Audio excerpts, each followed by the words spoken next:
Organizations that really, really thrive become really, really good at pruning. Produce doesn't happen on trees that don't get pruned. A tree that doesn't get pruned is like a fifth as fruitful as a tree that gets pruned. If we don't prune our businesses, there's no way that we are reaching our full potential. You've got to look at areas in your organization that can be pruned.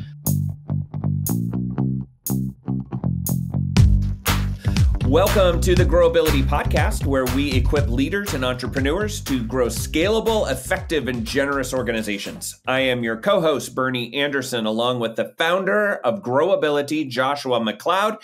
Joshua, what is our topic today? Bernie, did you know that only 30% of small business leaders have a plan for their business? So this is step 5 in the Growability model, implement strategy. And there are 7 key ingredients in step 5 for developing a strategic plan. And that's what we're going to cover. 7 things like that. That seems like a lot. Do you really need to have 7 ingredients to have a good strategy? To have a strategy, no. You don't need 7 ingredients to have a strategy. To have a good strategy, yes, you absolutely need 7 things to have a really good strategy. Your strategic plan is the plan for your organization. It's how you do what you do. So making sure that you have the right ingredients is critical. Well, let's start with the first ingredient then, self-assessment. Talk to us a little bit about that. Bernie, I have a 10-year-old. And one of the things that I love about 10-year-olds is they assume, and I think this is just part of being 10, they just assume that they're good at everything that there is. Are you good at basketball? I am great at basketball. There's nothing that you just can't do. If you're 10, you see the world especially and you're if you're a 10-year-old boy. Yeah, 10-year-old boys. If you're a 10-year-old boy, there's nothing that I can't do. A lot of times business owners are kind of like 10-year-old boys. They just assume they're going to be really good at everything that there is to do. There are 4 things at every organization that if you lead the organization, you do have to be good at. Those 4 things are leadership, teamwork, management, and marketing. So at Growability, we created a comprehensive assessment called a Growability Score that allows you to measure your performance in these 4 areas, and then you have a score from 0 to 100. So if I take my Growability score and I've got like a 20, I got some work to do. If I've got like a 70 or an 80, okay, you can start creating a strategic plan. What an assessment does is an assessment helps you look at yourself, look at your organization and say, hey, are we healthy in leadership? Are we healthy in teamwork? Are we healthy in management? Are we healthy in marketing? Every single leader has the challenge of, I don't know what I don't know. That's right. If you have a good assessment, your assessment not only reveals, hey, you don't have health in this area, but it also says you should have health in this area. In a sense, you're revealing what you should know. And so doing that assessment is really critical for strategy. Okay, so we have an assessment. What is the second ingredient for creating a good strategy? Bernie, the second ingredient for creating a strategy is having a goal. At Growability, we use a tool called GPS goals. The G stands for growth, the P stands for purpose, and the S stands for stability. Every organization should be growing. Even if you look at a 100-year-old tree that's out there growing, an oak tree out in the forest somewhere, it's still growing. Healthy things grow. That's right. If you've gone through Growability step 1 and you have a clear vision, mission, and value statement, well, growth is always going to be connected to that vision statement.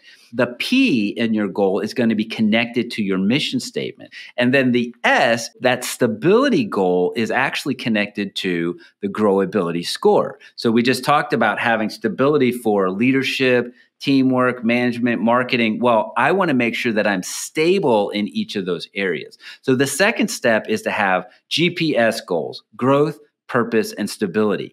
And I like that idea. If I get in my car and I'm looking for where am I headed, well, the first thing I want to do is I want to punch in the GPS. This is where I'm headed to. Well, having GPS goals allows you from a growth standpoint, where am I going? From a purpose standpoint, where am I going? And from a stability standpoint, where am I going? Yeah. This also, Joshua, helps the business owner to understand, how do I even need to set goals to begin with? Because if you aren't growing, you're not healthy. Right. So, and instability is going to eventually shut you down. And purpose is like the reason that you're in business to begin with. So instead of just saying, so I'm going to create some goals for this quarter, year, like you're actually saying, that we're going to have growth goals for this year. We're going to have purpose goals for this year. We're going to have stability goals for this year. And that drives right into the entire strategy of your business. That's exactly right. And not only each year, we recommend at Growability that you have GPS goals for every quarter. If I have yearly goals and their growth, purpose, and stability goals, then that quarterly goal setting is really just a subset of creating goals for that year. It takes some work to make your goals simple and clear. It starts with GPS. What's the growth, purpose, and stability? Yeah. Okay, so that's our second ingredient. The third ingredient for creating a great strategy, what is that? Bernie, the third ingredient for creating a really good strategic plan is to accomplish what we call a branch manager. We liken growing a business in the Growability model to growing a tree. Well, on a tree, I've got branches. What I want to do is I want to look at the branches of my organization, and I want to make sure that I have a focus for every one of those branches. You know, we have marketing, we have sales, we have different products, we have different services, and I look at each of those as a branch, and then I want to have a really good focus for each one of those branches. If you're going to be strategic, you got to look kind of big picture. What's the growth? What's the purpose? What's the stability that we're looking for? And then I can go down kind of on a little bit more of a micro level. For each branch of our company, what's that one thing we want to focus on? What's that one habit that we want to focus on? If you do that, then you really have the elements of a good strategic plan, because I'm not just big picture, but I'm also being tangible and practical. Well, and if you try to focus on everything, you're not going to focus on anything. That's kind of what I'm human hearing nature here. Yeah. Not having a plan is a plan. It's just a bad plan. Right. It's just a bad plan. Yeah. So good. Okay. So what's the fourth ingredient for a good strategy? Bernie, the fourth ingredient is a secret. In fact, it is such a secret, I'm not going to share it. Okay. No, I'm just kidding. All right, we're done. Okay. No, Bernie, it is a secret, though. The fourth ingredient in a really good strategy that is overlooked so often but is so critical is pruning. Pruning is the secret ingredient for successful businesses. Organizations that really, really thrive become really, really good at pruning. Produce doesn't happen on trees that don't get pruned. A tree that doesn't get pruned is like a fifth as fruitful as a tree that gets pruned. If we don't prune our businesses, there's no way that we are reaching our full potential. You've got to look at areas in your organization that can be pruned. You say that as if like, oh, you just got to prune it. But pruning's hard. And like pruning's a hard thing, right? I didn't say that it was easy. I just said this is a fundamental for a business. You just make it sound so easy. For a strategic plan. Well, that does bring up a good point. If you're going to prune, let's say you've got 10 services at your company, and you look at these 10 services and you're like, I can't do all of them well. So we're going to have to prune some. As a rule of thumb, never prune more than 30% from your organization. Don't prune more than 30%. I actually did this once. I killed a tree because I got so excited about pruning, and I pruned 60% of the tree. That's a bad idea. Don't ever prune more than 30%. But think about this, Bernie. What's the first thing that a venture capitalist does when they buy a company? When somebody comes in and they buy a new company, they prune 30% of the company. All of the ineffective managers, they prune them. Yep. The bad marketing, they prune it. The systems that aren't good, they totally prune it. They just get rid of it. And then what happens to the organization? Well, that organization multiplies. It scales. It grows. Why not be your own pruner? You should be the one that is reaching that full potential. Yeah. So in a strategic plan, you always want to have strategic pruning. What is it that we can simplify in our organization so that we can multiply our organization. Okay, great. So what is the fifth ingredient for creating a great strategy? The fifth ingredient for a great strategy is perfect vendors for your organization. If you are working with the wrong vendors, your team is not complete in your business. One of the most important team members in your organization is the ideal vendor for the season that your business is in. What are vendors? IT companies, CPAs, marketing companies, attorneys, consultants. Those are the vendors of your business that make a huge difference in your business. I was working with a client. I'm not going to mention the client's name. So we go in and we look at organizations. We help them with their books. And I noticed that the way that the CPA had set up the books for this particular client was so inefficient that they were losing $80,000 a year simply because they weren't focused on the right things. And so I went to the client and I said, hey, these are the benchmarks in your industry for what you should be spending in these different areas. This is what you're spending in these areas. The plan that your CPA brought you is terrible. So you really should move on from your CPA. They're not helping your business. There's an $80,000 loss. So the leader of the company said, oh, yeah, I know.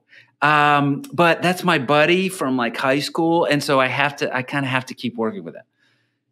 And whenever I hear like your buddy is your vendor, that's kind of a little bit of a red flag because you can't fire your buddy, but you need to be able to fire any of the vendors that you have. Now, I'm not saying don't be friends with a vendor or something like that.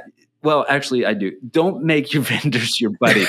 Your vendors need to be able to provide a service for you. Like if I go to get surgery on my knee, I'm not going to hire the surgeon who's the nicest guy, who's my buddy, to fix my knee and make me be able to walk.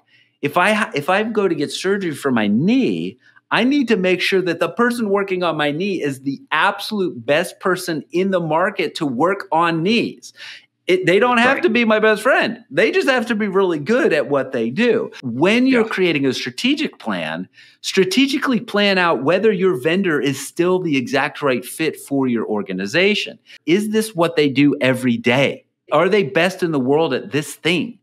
Can they scale with your organization? Is this the right vendor for now? Part of the strategic plan is you need to vet all of your vendors to make sure that they're still the exact right fit for right now and fire all your buddies. All right. That's number 5. So number 6, what is the 6th ingredient, Joshua? So Bernie, this may be surprising. The 6th ingredient for creating a strategic plan, number 6, is create a budget. As a consultant, I started working with companies and they're like, where's the budget part? Where's the budget part? And I'm like, we're going to get to the budget part, but it's not yet time for the budget part. Because here's the deal.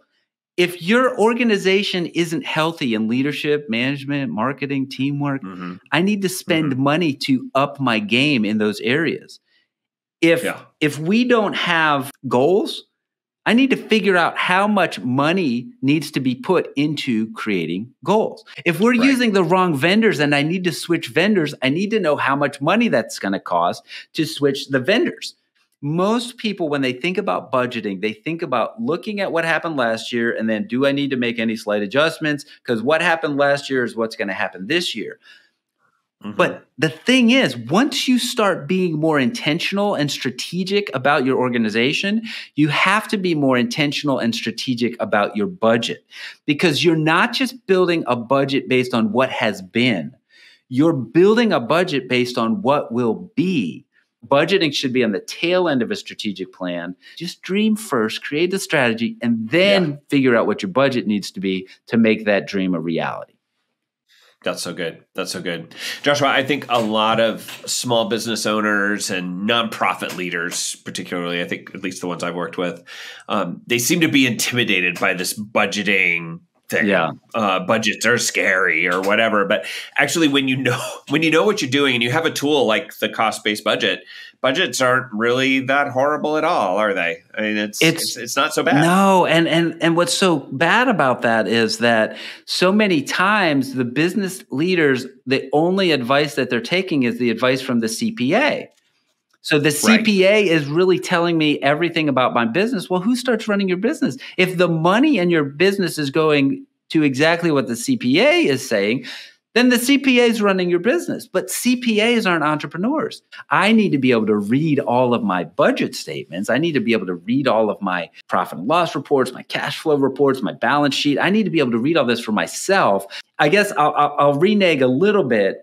The only caveat to build the budget last is if you've never built any budget at all and you don't have any starting point, well, then you should start with that budget so that you actually have a framework that you can make adjustments from. Sure. But the game changes for people who are able to create budgets and create reports on budgets. It's like you're in that club and you're just able to, play with the big boys. It's just the way that it is. Yeah. Yeah. Okay. Okay. Well, Joshua, what is the final seventh ingredient for creating a good strategy? The final ingredient, you've got your budget. In step 6, the final ingredient is to make yourself apply the strategy. And the way that you do that is with a strategic calendar. In business and in life, it's not what you know that produces fruit. It's where you sow. So in the Growability strategic calendar, we have 3 things that you do every year, 3 things that you do every quarter, 3 things you do every month, and 3 things that you do every week. The habit of making sure that planning your strategy gets on the calendar, that is the 7th step in creating a strategic plan. I need to actually implement the strategic plan. If it doesn't make your calendar, it won't exist. So step 7 is very important that you actually set aside time to do the necessary work to create a plan. That's good. And I love having that on the calendar because then it does keep you out of the urgent and important or urgent and not important. I don't want to live in a place of urgency all the time. No. And so having that on the calendar will actually require you to make a plan. Yeah, that's exactly right. Well, Joshua, how can our listeners get their hands on the Growability Toolkit and maybe specifically get their hands on the 5th step of the Growability model for developing a comprehensive strategy at their business? Yeah, Bernie, our online toolkit is at growability.com. And if you want a special rate, you can send an email to podcast@growability.com to get special offers on this toolkit and the other toolkits that are available through Growability. Excellent. Well, Joshua, I think that's all that we have time for today. Any closing remarks before we get out of here? When you have a plan for your organization, you can be more present every day, and it gives you something to not stress out about. There are so many things in our work that we just are going to stress out about. When you have a plan, you can just look at the plan and go, okay, we're on track. And I need to chill a little bit. So if you need a chill pill at your business, call Growability to come get a Growability strategic plan. It is a good idea. We will provide you with the chill pill strategic plan. I love it. I love it. All right. Well, with that, we want to remind everyone that you are doing better than you think and you have more potential than you know. Thanks for growing with us today at Growability. Please be sure to like and subscribe to our podcast and to our YouTube channels. And if you would, share this with people you really like. We will see you next week. We'll see you next week.